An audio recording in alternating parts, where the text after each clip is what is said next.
London, England.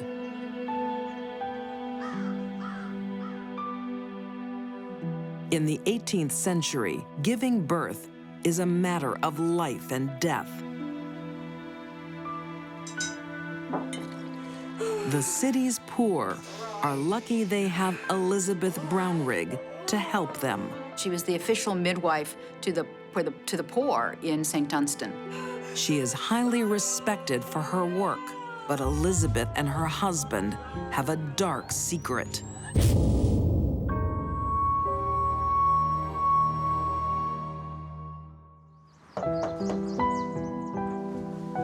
The community trusts Elizabeth. Hello, Mr. Jacobs, how are you? The local church places orphans in her care. Allow me to introduce your new apprentice, Miss Mary Mitchell.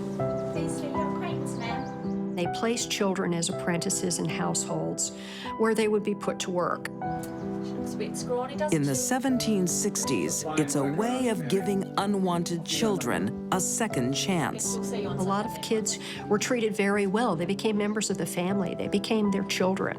Then there were the unlucky ones. Right, you're prepared to work. Oh, yes, ma'am. Starting in here.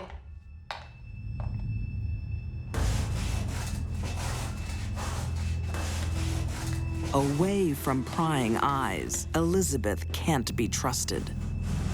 She treats her young servants like slaves. To keep house, to clean, cook, scrub, all the kind of Cinderella kind of things that you might imagine. Only in this case, there was no fairy godmother. You're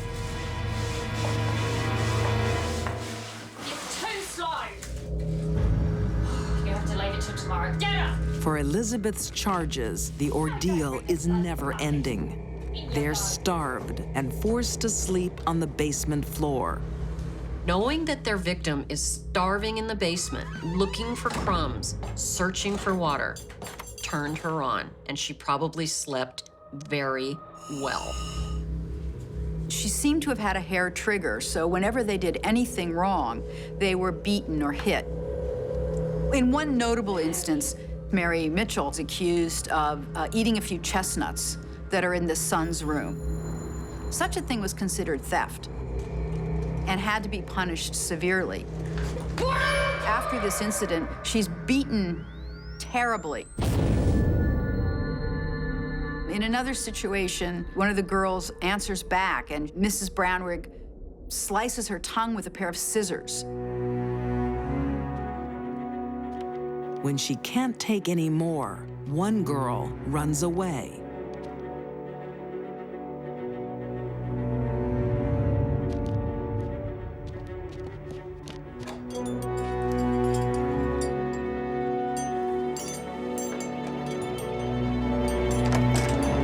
Mary Jones escaped and had been taken back by the Foundling Hospital. There was someone looking out for Mary Jones. At the orphanage, she recounts her horror story. The people at the London Foundling Hospital listened, and they took her back and sent a reprimand to the Brownriggs, which was pretty much all the legal option that they had in terms of controlling the Brownriggs' use of their apprentices. But Elizabeth is a pillar of respectability. Few believe Mary.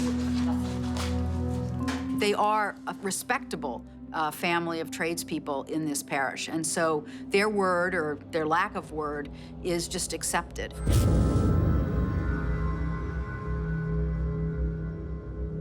Her beatings were kind of unceasing. Everything she did was scrutinized. This is not uncommon for women that abuse children, including mothers. They may have a slew of potential victims around them, but they focus on one to destroy. 1760s, London, England. Respected middle-class midwife Elizabeth Brownrigg is hiding a dark side. She's torturing her young female servants. Come on, son, eat up. And so are her husband and son.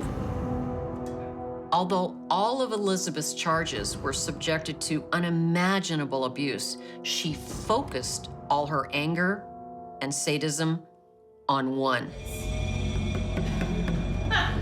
But most importantly, their oxygen saturation is going to go down because they're unable to breathe appropriately. Mary's abandoned in the cellar with the pigs. Her body is covered in open, rotting wounds. It would be very likely that an individual who'd been repetitively beaten, not fed well, and restrained could have gotten an infection to one of their wounds.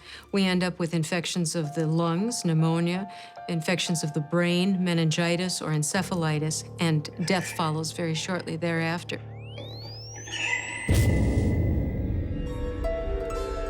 A local baker spots Mary.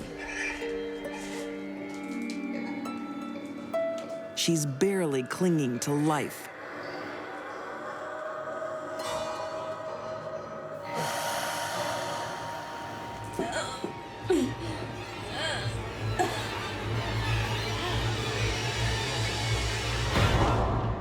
He raised the alarm. Mrs. Brownrigg! Parish officers come to the house, Mrs. Brownrigg! and they demand that the Brownriggs present Mary Clifford. Confronted by church authorities, the Brownriggs play dumb. She was naked and badly beaten. Perhaps you saw our servant Mary Mitchell. She feeds the pigs. Mr. Brownrigg at first denies that she's there. Then he eventually brings out Mary Mitchell, and he says, "Here's the girl you're looking for." Mary? Mary, are you all right, my love? This is not Mary Clifford. The girl I told you about is in even worse condition. The eagle-eyed baker sees right through their lie. Mrs. Brownrigg, where is Mary Clifford? I said we don't have anyone of that name here. Don't lie to me, Mrs. Brownrigg. Where is Mary Clifford? I can't pull her out of thin air. She's not here. Brownrigg, Get out of my way. I did not invite you into our house. Mary. Finally, after a search of the whole house, they find her in the basement.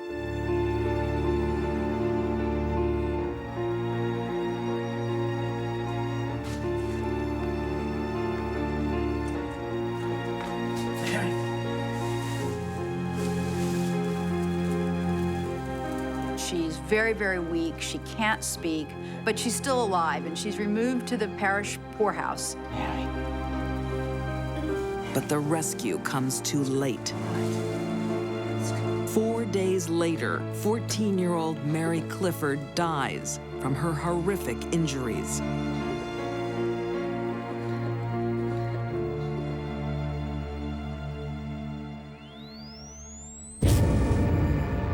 Police arrest Elizabeth and John Brownrigg and their son, James. All three are charged with murder. She insisted that the problem was not her, the problem was bad servants. These servants were so bad and so disrespectful and so lazy that only physical punishment could get them to do their work. The thinking of the day determines who is found guilty. Watching over servants is a woman's responsibility, and she alone is convicted. The two males walk away scot-free. On September 13th, 1767, Elizabeth Brownrigg is sentenced to death by public hanging. Some of the people gathered to watch Elizabeth be executed shouted at her that they hoped her soul would burn in hell. I think we can count on that. Elizabeth Brownrigg, once admired for her generosity, is now remembered for monstrous behavior. The government makes an example of her by placing her remains on public display. Her skeleton was quite a tourist attraction for many years. People were very drawn to this spectacle of this woman who took such pleasure in the abuse of children who'd been placed with her to care for. She was the quintessential evil woman. And Elizabeth Brownrigg's memory was seared into the working and laboring classes in London for well over 100 years.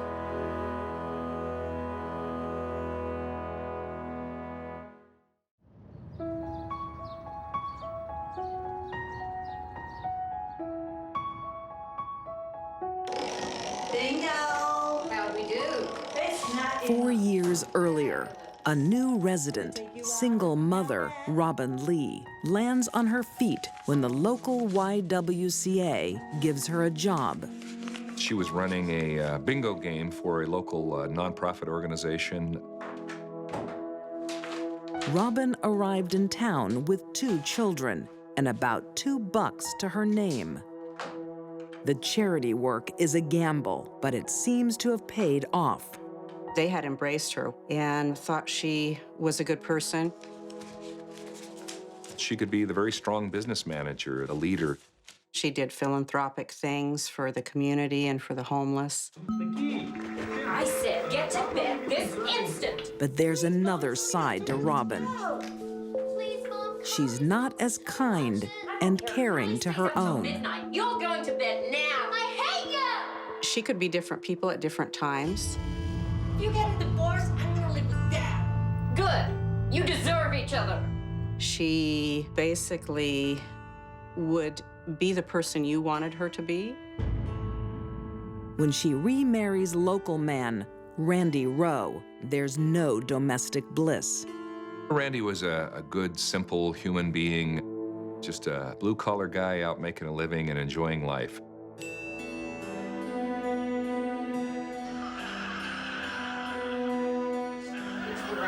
$200 on a skirt, $500 on hotel accommodation. Randy doesn't make enough money to satisfy Robin.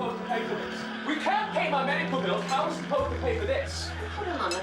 They argue constantly over her exorbitant spending.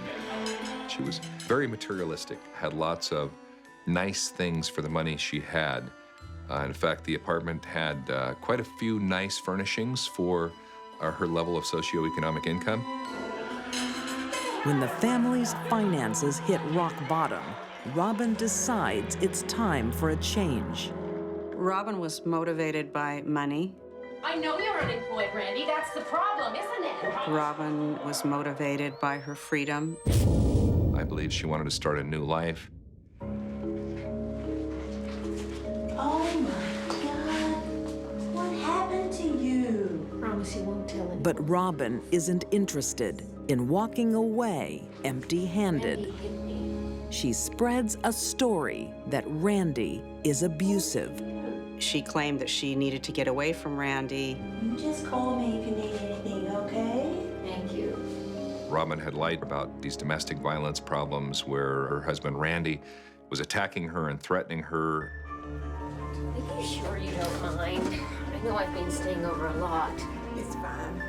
You can't stay there with Randy acting the way he is. Her close friend, Joan, believes her and offers her shelter.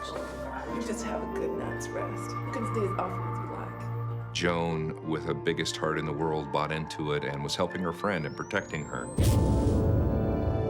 What Joan didn't know is that Robin was manipulating and using her as cover. In the early morning of February 10th, 1992, Robin startles Joan out of her sleep. Joan, get up. Get up. What is it? I've got to go home. Something terrible has happened. What do you mean? What's wrong? I know something has happened. I know something is terribly wrong. Please come with me. She said, I've had this premonition that something is terribly wrong. That's my house. My babies are in there. Why didn't the smoke alarms go off? This is no bad dream. Robin's fears are real. They arrive to find Robin's house in flames and the firefighters in despair. Inside the home are the bodies of her son, daughter, and husband. No one could save them. Detective Gary Rainey leads the investigation into the blaze that starts to look like arson. It appeared somebody may have poured an accelerant across the bottom of the house. The breaker switch that controlled the smoke detectors was turned off from the garage. And the furnace thermostat was set in the full-on position, and it actually excelled the fire and drew it up into the second floor much more rapidly. Please help! A tragic fire becomes a murder investigation. But who would want Robin's family dead? The first thing that started coming to my mind as I spoke with Robin just a few hours after the fire was her lack of emotion. And this just, in my mind, was not normal for a mother. That's my house! My babies are in there! Why didn't the smoke alarms go off? December 1992. The community of Boise, Idaho is mourning the deaths of the Rowe family in a house fire. Fate saves the mother, Robin. She's sleeping at a friend's that night. But she seems to know more about the fire than she ought to. Why didn't the smoke alarms go off? The EMT was very suspicious of Robin's behavior because no one had told Robin that the fire alarms didn't go off. Robin's own words are incriminating her. Robin tries to use the fire to cover up another crime. She tells police the proceeds from the bingo nights have been destroyed. She reported that the money from the bingo proceeds had been lost in the fire. We found the bingo box with all of the proceeds in it. Police dig deeper and discover Robin has been stealing the bingo money for months. She had been embezzling from the bingo operation that she was running. Robin now finds herself in custody over the theft. She was arrested for grand theft for that case, but that also got her contained in the Ada County Jail while I could continue to investigate. With Robin locked away, And just one more. the investigation uncovers another of her schemes. Robin had taken out 5 insurance policies on her 2 children and Randy, which totaled over $250,000. Great. We're all done. I was wondering, Bill, since this is a new policy, how long before it takes effect? Well, with this policy, you get coverage straight away. Oh, great. The last life insurance policy, she took out just 16 days prior to the fire. Well, unless there's anything else, I think we're all done here. Thank you so much, Bill. Thank you, Rob. Thank you. The more that I looked at the physical evidence and put those pieces of the puzzle together, the more and more convinced I became that she was responsible. Robin's past discloses an even bigger shock. This isn't the first time Robin Lee Rowe has had bad luck with fires. She has lost another child in a house fire. Let me guess. Keith was well insured. You betcha. 12 years earlier, her 6-year-old son, Keith, died the same way. She was living in a borrowed cabin. She had no job, she had no car, but she took out $28,000 worth of life insurance on her son, Keith.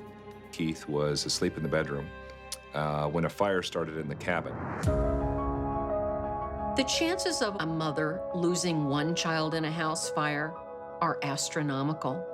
The chances of that same woman losing a second family in a house fire when she wasn't there are unbelievable. It's too much of a coincidence, but police still can't move because Robin has a watertight alibi. She is asleep at her friend Joan's. She was sleeping downstairs on the couch. She couldn't have set this fire. But there may be a way to trip Robin up. You have 20 minutes, ladies. While she's in custody for grand theft, police convince Joan to take part in a sting. She tells a lie to try and get Robin to tell the truth. got out of the fire. Something woke me. I went downstairs and you weren't there. I couldn't sleep either. I was upset about Randy and me fighting, so I went out to the car and called my psychiatrist. The psychiatrist could give you an alibi? No, I don't want her involved. Robin admitted that she was not in the apartment at 3:30 in the morning, and that was the epiphany to Joan to realize her very, very dear friend had committed murder. Goodbye, John. No one believes Robin was on the phone. About 3 o'clock in the morning, she left, drove to her house. While Randy, 10-year-old Joshua, and 8-year-old Tabitha sleep soundly, Robin disables the smoke alarms and turns up the heat.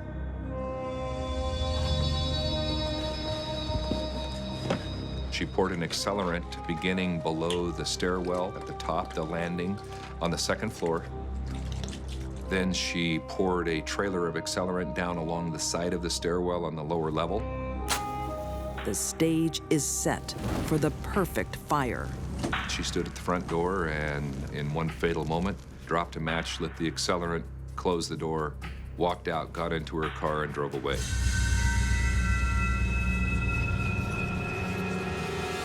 The three of them, Randy, Joshua, and Tabitha, simply became no longer worth it to Robin. By 1992, police have enough evidence to charge Robin Lee Rowe with 3 counts of first-degree murder. She's found guilty and sentenced to death and awaits execution in an Idaho prison. Robin Rowe is definitely where she needs to be and should never be let out of prison. The only thing people really meant to Robin was a nice payday. When a mother loves her son so much, I would categorize her as the quintessential mother-in-law from hell. That she can't share him. She loved him like no other man in her life. Jealousy takes control. Elizabeth Duncan is one of the most complex, unusual, and disturbing deadly women I've ever studied.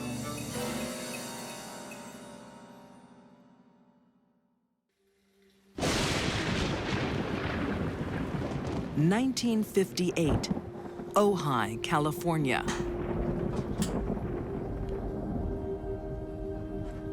Elizabeth Duncan is a woman who doesn't like being alone. Luckily, her 29-year-old son, Frank, is very understanding. Frank! What is it, Mom? I'm uneasy in this storm. Lightning, thunder. Come give me some comfort. Come on. They were constantly together. Elizabeth Duncan had an unnatural affection and attachment to her son. After an astonishing 20 marriages in as many years, the only man she can hold is her son. One of Elizabeth's problems is she had a bit of an attachment disorder. She had to have a man, which probably explains her 20-some marriages in less than 20 years. She's a serial bigamist who leaves behind a complicated mess of marriage certificates. Her son, Frank, an attorney, is left to clean up her legal mess. But he's had enough and wants his mother to move out of his apartment. I want you out. Don't speak to me like that. I'm done with all of this. Don't speak I'm to done me with like it. that. No, I want you out. I want you out. You'll be very sorry. Now, please, Frank. Don't do this. Don't do this.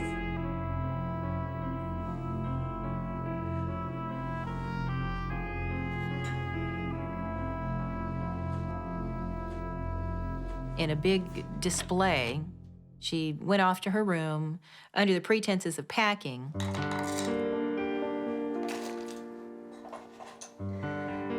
And put put on her best negligee, she laid out her insurance papers, she laid out her good jewelry.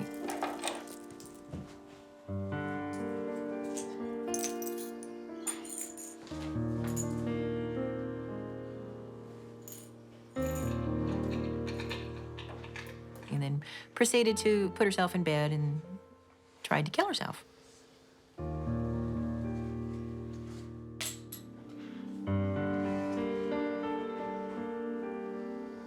I don't hear you packing, Ma.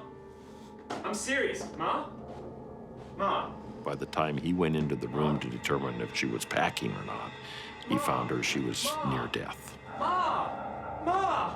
Elizabeth Ma Duncan is a psychotherapist's dream. She was a Disneyland of mental problems.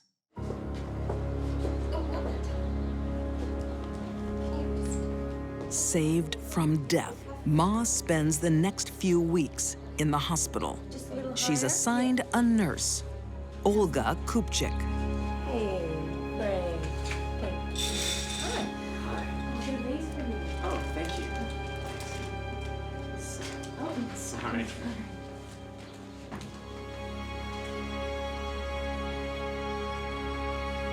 There was mutual interaction between Frank and Olga right away.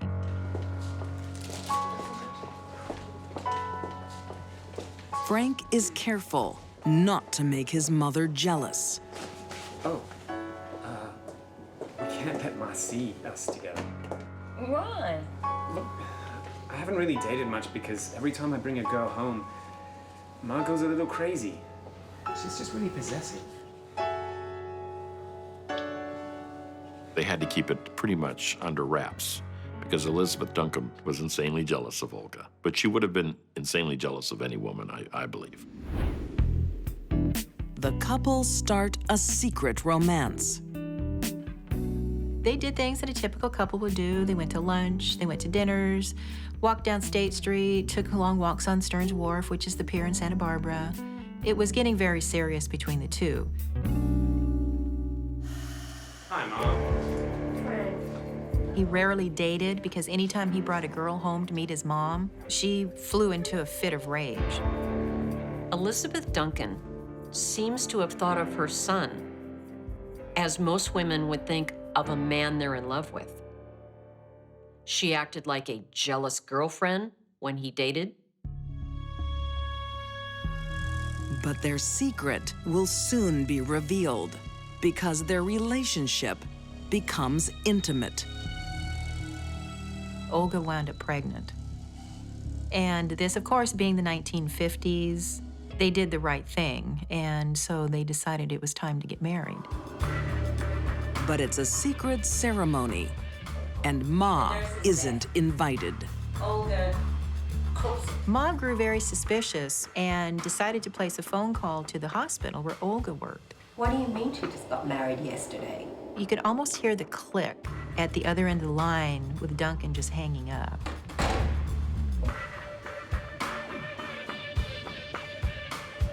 She acted like a jilted wife. She completely fell apart. I had to do the right thing. The right thing? Well, that was the wrong thing. I'm moving in with her. No!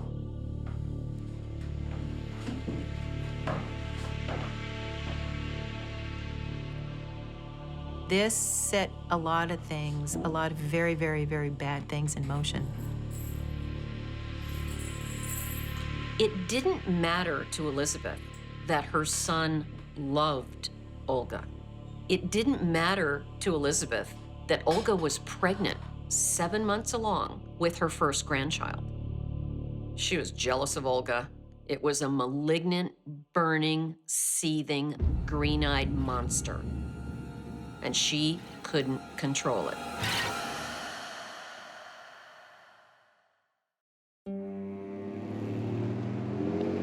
It's 1958 in Ojai, California. Elizabeth Ma Duncan is distraught. The only man she can count on, her son has left her for his pregnant new wife. It's hard to say how an unnatural attachment starts, but we know that they do. And once started, they're hard to break. Would you be the Duncans? Yes, we are. Like a jilted lover, she plans to get Frank back. She came up with another crazy plot, and that was just to go ahead and annul the marriage herself. Now, it's very difficult to annul somebody else's marriage, unless perhaps you're Ma Duncan. A seasoned con woman, Ma poses as his son's wife, Olga, Okay, I believe you. and hires a man to pose as Frank. And you are Olga Duncan, 25 years of age, is that right? Yes, I am. The idea that a middle-aged woman in her 50s could pass before a court as a woman in her 20s is laughable. And yet, Elizabeth thought nothing of doing it. Incredibly, it works. Thank you very much. Good day. She did it because it made her feel good, thinking that she was breaking up, erasing, if you will, Frank's marriage to Olga.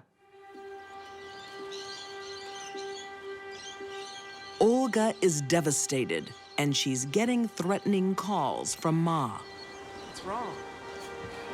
All the harassing calls to the hospital, it could cost me my job, Frank. It's a terrible thing to have to choose between a wife and a mother. But all Frank can do is try and appease both women. So what he suggests to his wife, who's pregnant with his child, is that, honey, I think that in order to keep Ma placated and maybe she'll stop calling us and harassing us, I think it's best that I go ahead and move back in with Ma. Little do Frank and Olga know, this is their last goodbye. He no longer lives with his wife, Olga. She's alone in her apartment, continuing to work and pregnant.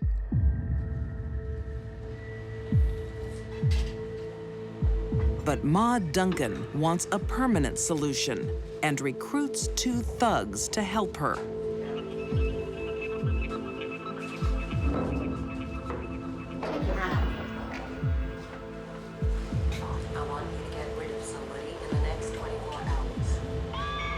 Ma Duncan gives violent criminals a bad name.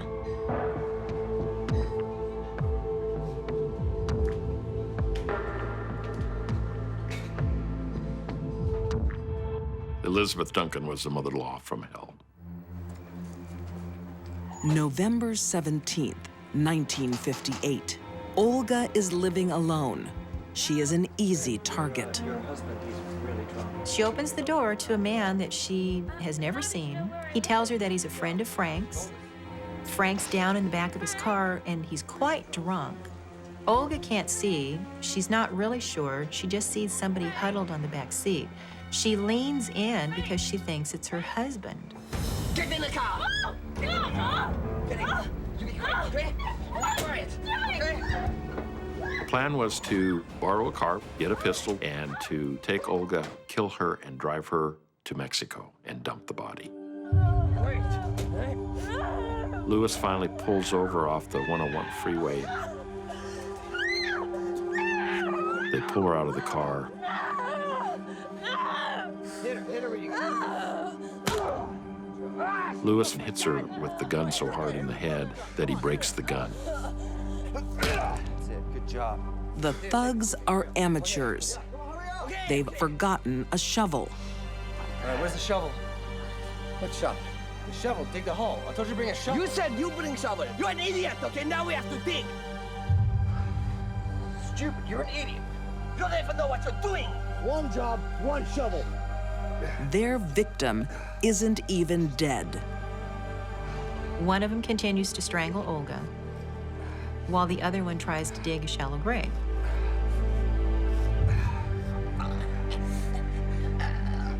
Well, it must be very tiring to kill somebody because they trade places every once in a while. So they just take turns. Olga and her unborn child suffer one last time. Olga's last moments were just terror-filled because of how these two guys murdered her.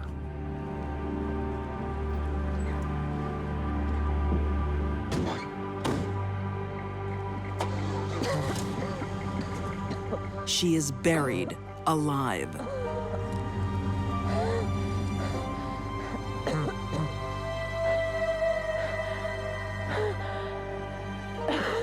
Based on the autopsy results, it appears that they found traces of dirt in her throat.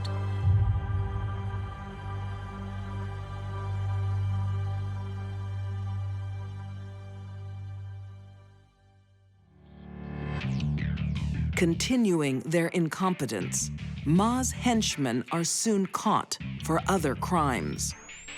In jail, one of the men makes a stunning confession to a visiting pastor. The pastor actually got him on his soft side. Isn't there something that you want to tell me? You can tell me. And so what happened was he actually confessed. His accomplice follows his lead, and they give up Ma Duncan as the mastermind. The Ma Duncan trial was coined the trial of the century back in 1959. It garnered headlines worldwide. People lined up in front of the courthouse as early as 3 in the morning to try to get a glimpse of the murderous Ma Duncan. At Ma Duncan's trial, the prosecution calls dozens of witnesses, but her defense team only calls 2. Those witnesses would have been Frank Duncan and his mother, Ma Duncan. Ma Duncan and her accomplices are found guilty of murder. All 3 are sentenced to death. Never admitted that she did it. Never denied it till the day that she died. She used people, abused people, and drama was a major part of her life. She was insanely, irrationally jealous of her son and the woman her son loved. I think there was more than one thing wrong with her. Ma Duncan has to face her greatest fear, being alone. On August 8th, 1962, she is executed. Her son doesn't attend. Ma Duncan's last words were professing her innocence, and where's Frank?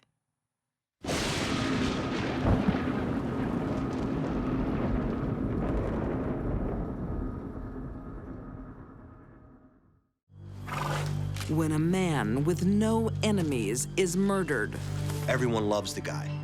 Just a country boy at heart. In the most brutal fashion. Neil was lying there, his face and head, I can only describe it as a bloody mess. Everything points to one bizarre suspect. This isn't a horseicide, but this is a homicide. Summer 1993. In Lanesboro, Massachusetts, an idyllic farm is home to Neil Olson. A bachelor, he has no one to share the country life with until he meets Patricia Robinson. This is Hannah. Patricia was a divorced woman with 2 young children, and she met Neil Olson, and, well, he instantly fell in love with her. 36-year-old Neil doesn't waste time on a long courtship. Will you marry me? Yes, I will. In the early days of the marriage, people said that Neil and Patricia seemed like 2 young kids in love, just 2 soulmates who had found each other. Neil is soon not only a husband, but a full-time stepfather to Patricia's children. Welcome. Good to see you. Come in. Hello. How are you, son? She had been previously married and had 2 children, Amanda and Christopher. And the 2 of them raised them in Lanesboro. So now that you're home, just say, well, continue. I think for Neil, the relationship meant love and romance, and for Patricia, it meant financial security. Oh, thanks, Mom. That's so cool. Thanks, Mom. Well, it's from the both of us. Now we can keep track of you both. She had a nice place to live. Her kids had a roof over their head. Thank you. It's okay. You gotta turn it on. Like many children, Christopher goes off the rails in his late teens. I'm not doing this anymore. Christopher goes out, he gets a girl pregnant, has a child, and he doesn't take care of the kid. He's a bum, basically. He doesn't want to work, doesn't want to go to school. All he wants to do is party, drink, and do drugs. For hard-working Neil, it's behavior that won't be tolerated. He tries old-fashioned tough love to pull Christopher into line. Neil would tell Christopher, take that dirt out of the basement and haul it out. And when he was done, he'd tell him, now haul all that dirt back into the basement. No job, but I have a point to it. You pick that up, or you're out of this house. Neil's methods of disciplining Patricia's children were pretty harsh and pretty unreasonable. Pick up yourself, you jerk off. I've had it with you, boy. You couldn't even look after your own kid. Christopher is starting to really hate Neil. Everything about Neil just rubs Christopher the wrong way. You disgust me. I want you out of the house. Good, I don't want to live here anymore. Patricia doesn't argue with her husband, but secretly keeps giving her son money. Christopher was destitute. He had no job. He was living out of his car.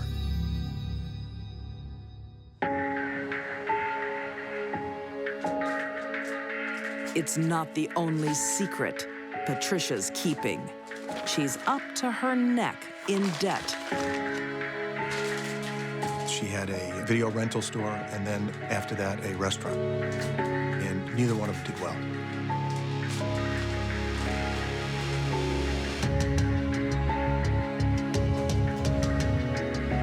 Patricia starts to do things behind Neil's back.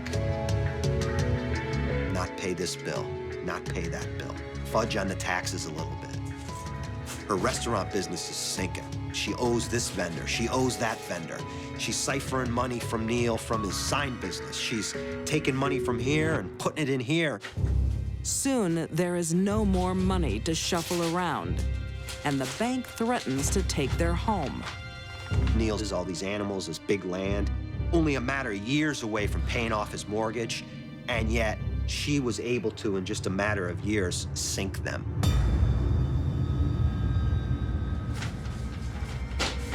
Neil is unaware of any problem until he is pulled over in a random police check.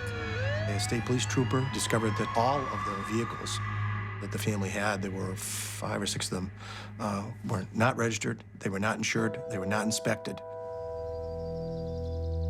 I just got pulled over and fined because my truck is out of registration. Yeah, I've fallen behind on some of the payments, but I've been really busy.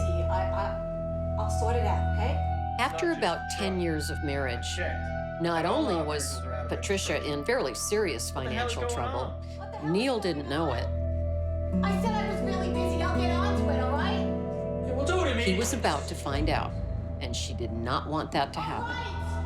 With her debts mounting, Patricia can't hide the problem much longer.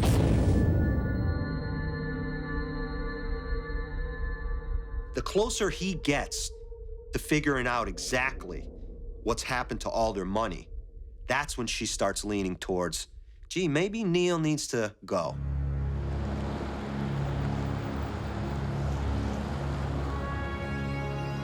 Patricia burdens her woes on the person she can trust the most, her son. All right. She knew he had a resentment for Neil, We had an argument. He's becoming unbearable. so she lied to her son, and she said Neil was beating her. Christopher believes his mother's allegations of abuse. She's a very manipulative person, capable of strong emotion, but I think that it's one of somebody who's an actor. Everything will be fine. Christopher, you know, he starts thinking, you know what? Maybe I should kill him for all he's done to us. Christopher will soon prove how far a son will go for his mother's love. Patricia Olson's life is in turmoil. She is hiding huge debts from her husband, Neil, and spinning lies to get sympathy and help from her son, Christopher.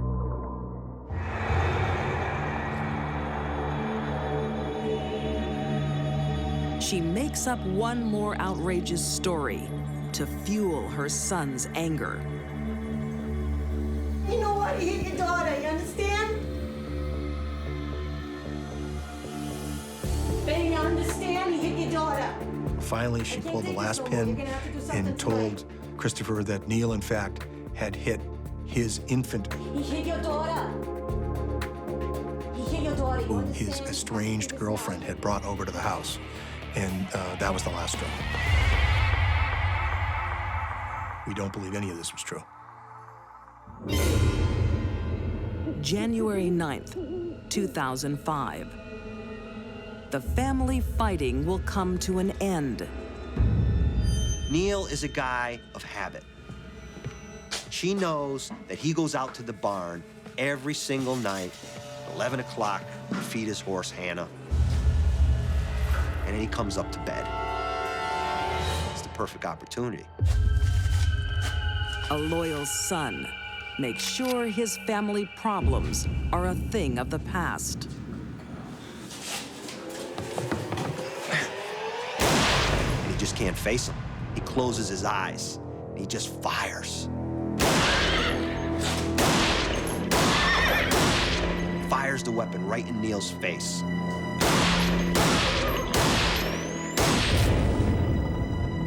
Neil was lying there, his face and head a bloody mess. He had been shot 9 times in the head. Christopher begins a bizarre plot to cover up his brutal crime. But Christopher now has to make it look like the horse did it. Let's blame it on the horse. So he gets a pipe, and he just starts jamming it into Neil's head and body. Making a bloody mess.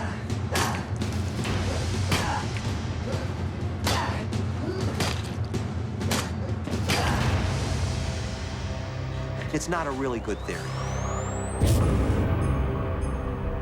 It doesn't take a forensic expert to put A and B together that this guy was killed.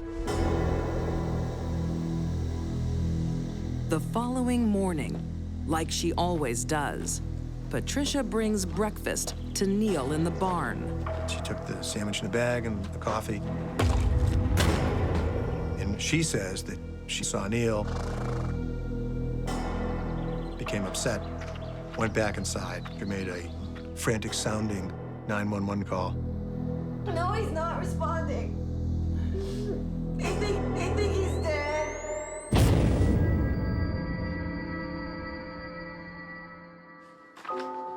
District Attorney David Capeless is one of the first on the scene. He's immediately suspicious of Patricia's story. Tell me, what happened? When I woke up in the morning, he wasn't there, so I figured he was feeding the horse. And then I came down and brought breakfast to him, and then I saw what happened. And where the bag was found on the sidewalk, you couldn't see into the stable to even see him. We theorized that she dropped the bag in the coffee, went back inside, and called up. They mentioned the pipe. I said, wait a minute. This is something else. I said, call the medical examiner's office. We're going to have an autopsy. The autopsy reveals the truth. 9 bullets are found in Neil Olson's skull. Chris seems to have not considered the fact that a medical examiner would be doing x-rays and find the bullet in Neil's head. This is a homicide. This isn't a horseicide. But police still don't know who is behind the brutal slaying of this loved local man until they hear that Christopher is mouthing off at a hotel. He opens up immediately, and right away they know that he is definitely not the mastermind. He made some mention about his mother and about his mother wanting him to do this.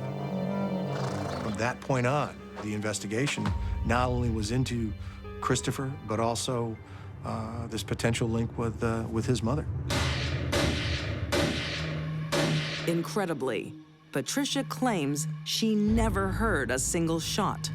Patricia's story is she had this enormous headache and she couldn't sleep that well, so she took a couple of sleeping pills and that she was completely out. That's cruel and it's evil. Patricia is lying. Her story doesn't match the evidence. We discovered her cell phone, in fact, had been activated. She'd gotten phone calls, and even after 11:30, that the phone had been utilized by calling up and checking to see if there were any messages.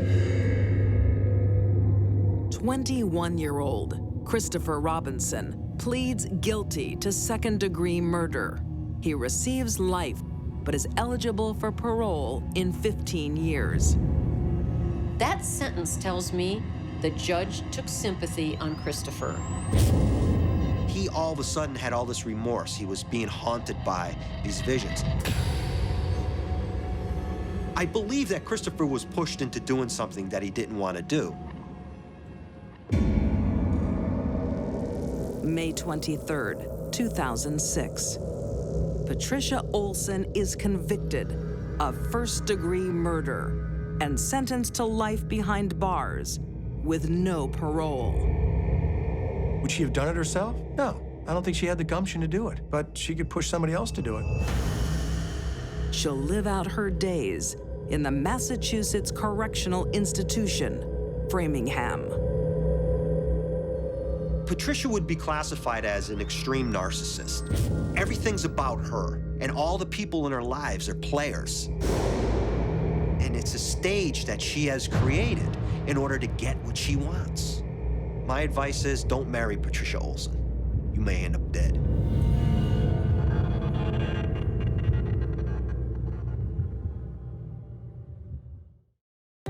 We just need a car, credit cards. Most teenagers want a grown-up life, dreams of freedom from parental constraints. They talked as teenage girls do, but with them, it was a bit deeper than that. But when fantasy becomes reality, it was adult lethality, but with child mentality. There is no turning back. We don't like to think that women do this sort of thing, but they can and they do.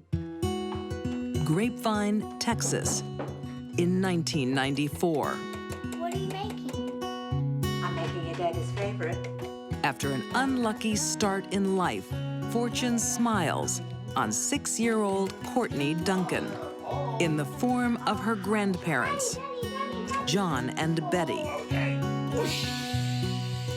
Courtney's parents had some problems, and so John and Betty adopted Courtney when she was less than a year old, and she called John and Betty Mom and Dad. Oh, here we are. Just a lovely and a half. There we are, Mommy. Plucked from unfit parents, Courtney has a chance to grow up happy and safe. Everyone described Betty as being just the sweetest person they had ever met, and she was thrilled to be a mom to Courtney. Now, what have you been doing today? However, the good life is short-lived. Okay. John dies of cancer when Courtney is 11 years old. She had only known he was sick. She didn't even know he was near death. She was very upset by this, wanted to discuss this with her mom, but she couldn't because her mom cried all the time.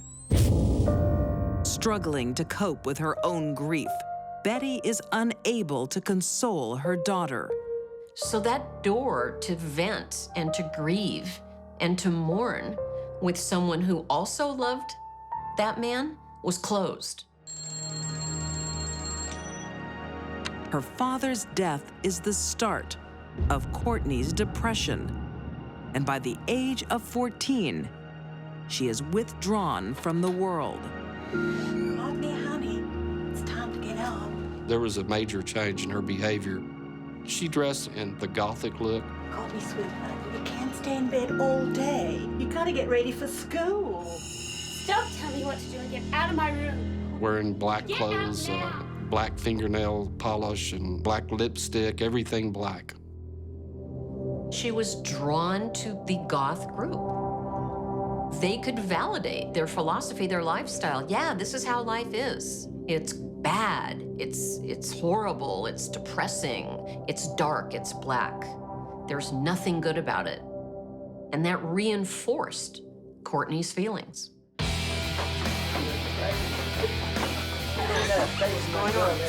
The teen's new family isn't the nurturing influence she needs.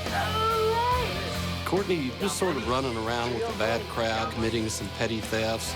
A little bit of drugs and not listening to her mom, saying she was going to do what she wanted to do.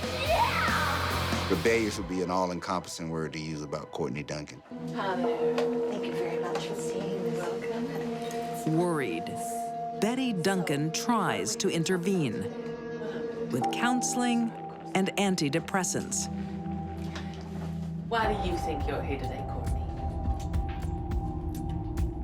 Courtney, honey, I'm worried about you, sweetheart. She won't get out of bed. Betty tried to do what she could. She put her in a private school. She tried to get her the help that she needed. What I'm gonna do now, Courtney, is Courtney, for whatever reason, wasn't willing to cooperate.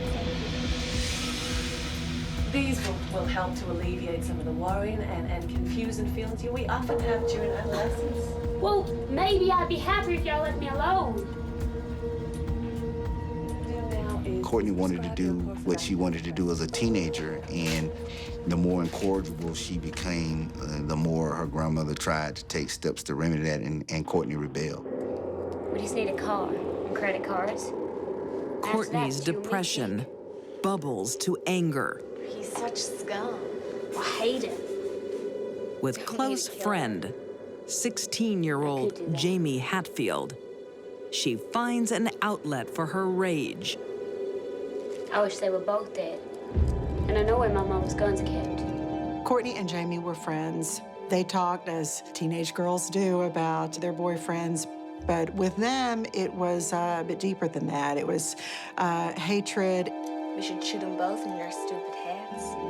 Courtney and Jamie had both recently broken up with their boyfriends, and they weren't very happy about it. I could do that.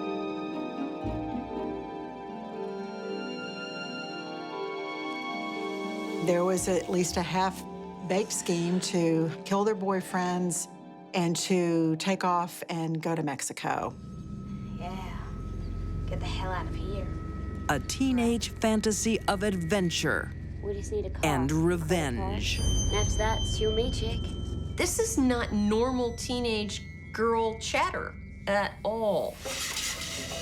The girls need money and guns. Courtney knows where to get her hands on both. Her mom. And that will change everything. In Courtney's mind, it was just getting someone out of the way. In Grapevine, Texas, 1994. We should shoot them both in their stupid heads. A bold plan is afoot between teenage best friends, Courtney Duncan and Jamie Hatfield. I could do that. Courtney wanted to do something. Jamie was right there, kind of frickin' frack, and they kind of boosted each other to get in trouble. Hi, guys. I need to ask a favor, but I don't think you guys have got the guts. The teenage rebels, jilted by their boyfriends, are planning a payback. I want you guys to kill my mom. murder. Central to the plan is Courtney's 63-year-old mother, Betty. The plan was to steal Betty Duncan's car and credit cards and money and guns and get rid of the boyfriends and then take off to Mexico.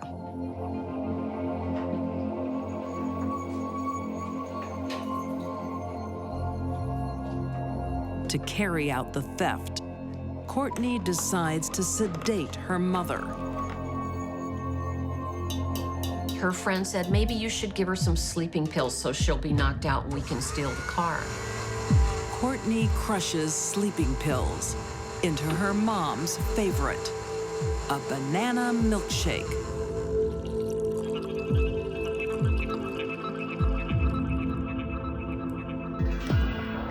To Betty, it's a loving gesture. Probably one of the few kind things she did for Betty, but there was an ulterior motive, and that was to drug her. What's this? Oh, my. I just wanted to tell you that I'm sorry, Mom. Oh, thank you, sweetheart. You're so kind. For Courtney, it's her first step to freedom.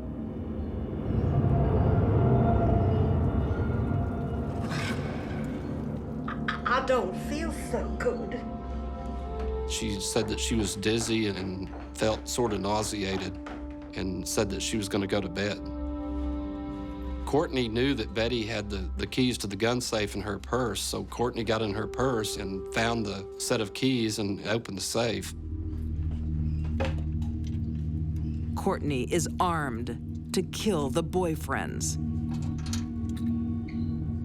Now, all she needs are her mother's car and credit cards.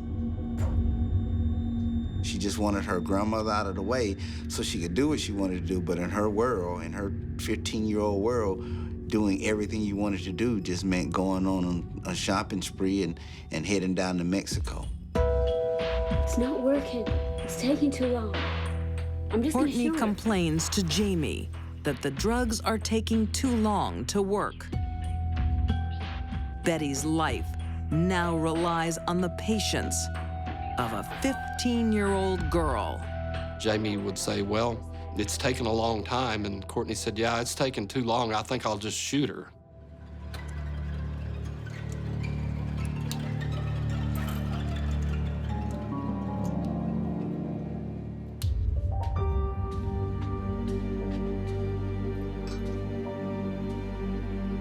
How are you feeling, Mom?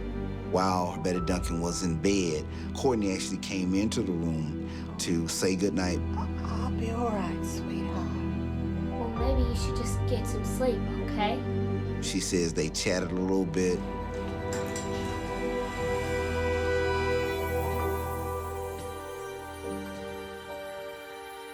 She kissed her. Says, "Goodnight, Mom."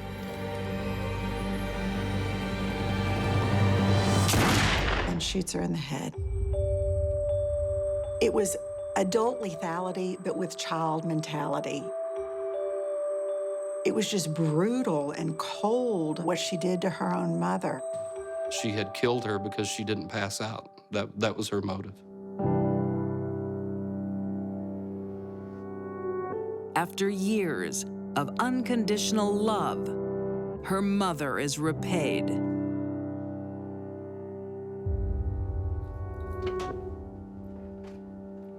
Chick, I did it. I killed my mom. Courtney called Jamie and said, "Hey, Chick, I just killed my mom. I'm on my way over."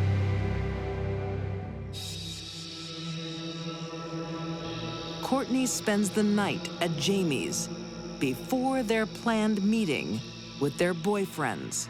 I don't know what to do about But the next morning, Jamie's mother insists on taking Courtney home. Jamie's mom the next morning finds Courtney there and takes Courtney back home because her plan is to speak to Betty Duncan about what's going on with Courtney. You know, she can't stay here. This is a problem. As for you, Courtney, we'll just see what your mom has to say. They went inside the home, Courtney and Jamie both knowing full well what the scene was inside, and they let Doreen go through the house calling for Betty. Betty? Then Courtney and Jamie go into Betty's room, scream with apparent alarm. Doreen comes in and sees Betty and calls the police right away. She said that she was at the Duncan residence and that Betty had committed suicide. According to Detective Ben Flanagan, it was immediately evident the death is not a suicide, but a homicide. The thing that really stuck out at that point was there was no weapon visible in the room. It would be very unlikely that she would have shot herself. The naive teenager is no match for a trained interrogator. Through just basic police question and interrogation methods, they eventually broke her down, and it wasn't very long before she actually gave a statement, a confession, that she had been the one that had done it. In October 1995, Courtney Duncan is found guilty of capital murder and sentenced to 40 years. She is in a Texas prison and eligible for parole in May 2034. To this day, Courtney says, it's not true that she was remorseless. She loved her mother. She simply has no idea why she shot her. This is baffling. This is not the kind of teenage murder that we're used to seeing. Someday, Courtney may figure out why she did what she did. But for now, she has to pay for it. We sometimes have a hard time holding women accountable and sending them to the penitentiary. And I think it's because we don't like to think that women do this sort of thing, but they can and they do, and this young woman did.